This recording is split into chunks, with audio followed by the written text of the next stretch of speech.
Les 12 coups de midi. Jean-Luc Reichmann dénonce une trahison, le retour inattendu d'Emilien. Louise a remis son titre en jeu dans les 12 coups de midi ce vendredi 11 juillet 2025 sur TF1. Au cours de l'émission, une surprise inattendue a eu lieu avec Emilien. Louise était présente pour sa 3e participation dans les 12 coups de midi ce vendredi 11 juillet 2025 sur TF1. L'étudiante en journalisme était face à Nathan, Bénédicte Marie et Anton.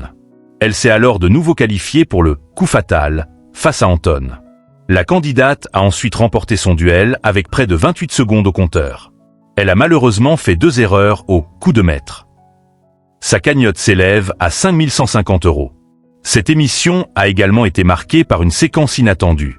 En effet, Louise fêtait son anniversaire sur le plateau. Alors que l'animateur évoquait avec la candidate le prime de l'été marqué par un duel au sommet entre Emilien et Xavier ce samedi 12 juillet 2025, l'animateur a annoncé le retour d'Emilien en pleine émission.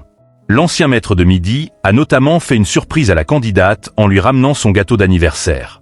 Les 12 coups de midi, Jean-Luc Reichmann évoque une trahison.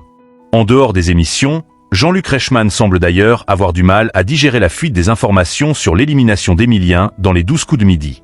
En effet, l'animateur n'a pas mâché ses mots sur Europe 1, dans le club de l'été, ce vendredi 11 juillet 2025. Ce qui était hyper blessant, c'est de se dire que dans mon équipe, il y a un traître. C'est cette personne qui fait partie de notre quotidien, qu'on aime, qu'on rémunère et qu'on emploie depuis des années, c'est cette personne qui nous a trahis, a-t-il déclaré. Dans les colonnes de Télé Loisirs, après l'élimination d'Emilien, l'animateur avait également dénoncé cette trahison. Je me demande ce que ça apporte à la personne du public ou de la production de l'avoir donné. À mes yeux, c'est une trahison.